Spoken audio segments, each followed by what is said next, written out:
अस्सलाम वालेकुम, welcome back to my channel. मेरी तरह आप भी अपनी छत पे बहुत सारी सब्जियां उगा सकते हैं। अगर आप भी इस तरह का कुछ शौक़ रखते हैं कि आपको अपने घर पे कुछ ऑर्गेनिक सब्जियां ग्रो करनी हैं, तो आप जो है वो इस वीडियो को ज़रूर वॉच कीजिएगा। इस वीडियो में मैं आपके साथ समर की वेजिटेबल्स के लिए मिट्टी को तैयार करना शेयर करूंगी कि हम अपनी मिट्टी को किस तरह से तैयार करते हैं। बार बार हमें ख़रीदनी नहीं पड़ती। उसमें ये नहीं है कि हमने एक बार मिट्टी ख़रीदी है और फिर हमें उसमें बार बार यही काम करना है। आप उसी पुरानी मिट्टी को दोबारा से तैयार करके उसमें बहुत अच्छी अगले सीज़न की सब्जियां जो हैं वो ग्रो कर सकते हैं। तो छत पे रखने के लिए डिफरेंट तरह के पॉट्स हैं जो कि मैंने रख रखे हैं, जिसमें कुछ क्यारियां हैं, मिट्टी के पॉट्स हैं, कुछ बाल्टियां हैं और इसी तरह ग्रो बैग्स हैं। ग्रो बैग्स में सब्जियां ग्रो करने का मेरा बहुत अच्छा एक्सपीरियंस रहा है। ये लाइट वेट होते हैं। अगर आप भी अपनी छत पे सब्जियां उगाना चाह रहे हैं तो आप ग्रो बैग्स का यूज़ कर सकते हैं, या फिर ये जो पेंट वाली बास्केट्स होती हैं खाली, इनमें होल्स करके इनमें सब्जियां ग्रो कर सकते हैं, क्योंकि हमें छत पे वेट भी कम रखना है और सब्जियां भी ग्रो करनी है। मिट्टी भी इस तरह की बनाएं कि मिट्टी आपकी थोड़ी सी लाइट वेट बने, बहुत भारी नहीं हो, ताकि उसमें जो प्लांट्स की रूट्स हैं वो भी अच्छे से फैल सकें और आपका पौधा जो है वो फ्रूटिंग भी अच्छी करे ग्रोथ के साथ साथ, तो आपको वहाँ से अपनी मेहनत की सब्जियां जो हैं वो मिल सकें।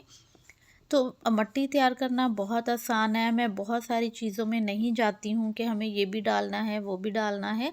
सिंपल जो आपको दो चीज़ें मिल जाएं बस आप वही डाल लें, जो कि आगे चल के मैं वीडियो में शेयर करूँगी आपसे। तो आपकी सब्जियां जो हैं उसमें बहुत अच्छी ग्रो करेंगी। विंटर में तो बहुत ढेर सारी सब्जियां हैं जिनको हम लगा सकते हैं, उसमें बहुत सारी तो पत्तों की हैं। मैंने अपने चैनल पे काफ़ी सारी सब्जियां ग्रो करने का मेथड बीज से शेयर कर रखा है। अगर आपको वॉच करना हो, आपको नहीं पता उनको कैसे लगाना है, आप उनको भी वॉच करके तो अपने घर पे इनको ग्रो कर सकते हैं। एक दो पॉट से शुरू करें, फिर इंशाल्लाह जैसे जैसे आपको अच्छे रिजल्ट्स मिलेंगे, आपका यकीनन बहुत दिल करेगा कि आप उस तरह से और भी सब्जियां ग्रो करें। पत्तों वाली सब्जियां जो कि आसान होती हैं उगानी, आप उनसे शुरुआत करें, उसके बाद आहिस्ता आहिस्ता बाकी सब्जियों पे आएँ, तो यकीनन आपको उसमें कामयाबी मिलेगी और आप उनको अच्छे तरीके से ग्रो कर पाएंगे। अगर आपको बीज लगाने नहीं आते तो आप पनीरी लेके आ सकते हैं। मैं इस बार थोड़ी लेट हो गई थी, नहीं मैं लगा पाई थी बीज, और विंटर की सब्जियां भी हमने घर पे नहीं लगाई थी। अभी लास्ट सीज़न चल रहा है, जैसे कि जनवरी का एंड होने वाला है, तो अभी बहुत सारी ऐसी सब्जियां हैं जो कि हम लगा सकते हैं और मैं लगाना शेयर कर भी रही हूँ आपके साथ। तो यहाँ पे मुझे रिसीव हुए थे ग्रो बैग्स, तो मैंने सोचा इनका रिव्यू आपके साथ शेयर कर दूँ।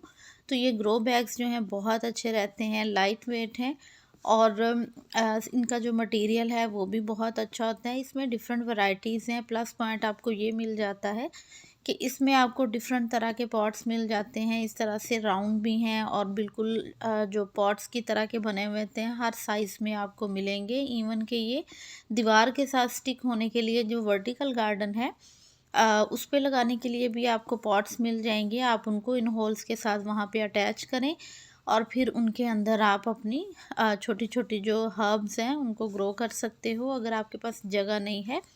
ये बड़े लाइट वेट होते हैं, इनका मटेरियल बड़ा सॉफ्ट होता है और इनको कैरी करना भी इजी रहता है। इनके हैंडल्स बने हुए हैं। अगर आप बड़े ग्रो बेड्स लेते हैं तो उनको आप एक ही जगह पे रख दें और वहाँ पे उनमें मिट्टी डाल के ग्रो करें। तो ये मुझे स्विफ्ट ग्रो बैग्स हैं वहाँ से रिसीव हुए हैं, तो आप इनके फेसबुक पेज से इनको मंगवा सकते हो। वहाँ पे आपको बहुत रीज़नेबल रेट्स पे ये सारे ग्रो बैग्स मिल जाएंगे, और इनकी जो चार्जेस हैं शिपिंग के वो भी बहुत ज़्यादा नहीं हैं।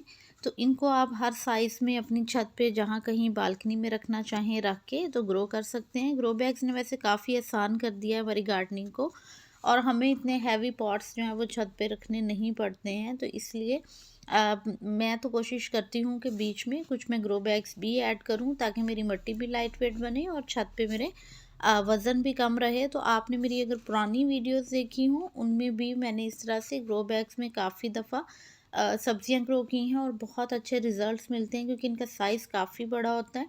अब ये जो मेरे पास ग्रो बैग है ये तकरीबन है तो ये 12 इंच का है, लेकिन चौड़ाई में ये कम से कम भी 24 इंच है। तो इसमें एक जो 12 इंच का गमला है उसकी अगर हम मिट्टी के हिसाब से देखें तो इसमें मिट्टी बहुत ज़्यादा जाती है। उसमें तो एक गमले में बहुत कम मिट्टी आती है, लेकिन इसमें तकरीबन 12 इंच के 4 से 5 गमलों की मिट्टी डल जाती है। तो साथ के साथ इसमें मैं डाल रही हूँ खाद की तह, साथ ही मेरी पुरानी मिट्टी है वो ऐड कर रहे हैं हम। तो यहाँ पे मेरी चल रही है समर वेजिटेबल्स की तैयारी, तो मैं पॉट्स को कर रही हूँ तैयार। इन्हीं ग्रो बैग्स में हम सब्जियाँ उगाएंगे समर की, और फिर इंशाल्लाह रिज़ल्ट और अपडेट्स भी आपके साथ मैं शेयर करती जाऊँगी। पुरानी मिट्टी को अच्छे से आपने धूप लगवा लेनी है। अगर आपके पास राख हो तो राख मिक्स कर दें। मैंने इस मिट्टी को धूप लगवा के राख इसमें थोड़ी ऐड कर दी थी, जो कि फंगीसाइड का काम करती है। और अभी हम इसमें साथ डाल रहे हैं खाद। खाद आप कोई भी डाल सकते हैं। मेरी मिट्टी में ऑलरेडी कोकोपीट और बाकी डिफरेंट तरह की खादें मिक्स हैं, क्योंकि मैं इसी मिट्टी को बार बार रीयूज़ कर रही हूँ, और इसी में मैं अपनी जो किचन वेस्ट की खाद भी बनाती हूँ या किचन वेस्ट इसमें डालती हूँ, वो इसी मिट्टी में डालती हूँ। और ये काफ़ी लाइट वेट है, तो आप भी अपनी मिट्टी को इसी तरह लाइट वेट बना सकते हैं। किचन वेस्ट का यूज़ करें। अपने पॉट्स को भरने से पहले उनके नीचे आप किचन वेस्ट डालें, फिर आप ऊपर मिट्टी डालें, वो नीचे खुद ही खाद बन जाएगी। उसके साथ साथ आप अपनी मिट्टी में थोड़ी कोकोपीट ऐड करें। अगर कोकोपीट नहीं है, आप रेत डाल सकते हैं, राइस हस्क डाल सकते हैं, या फिर राख डाल दें। और अगर आपके पास पत्ते हैं सूखे, आप सूखे पत्ते भी डाल सकते हैं।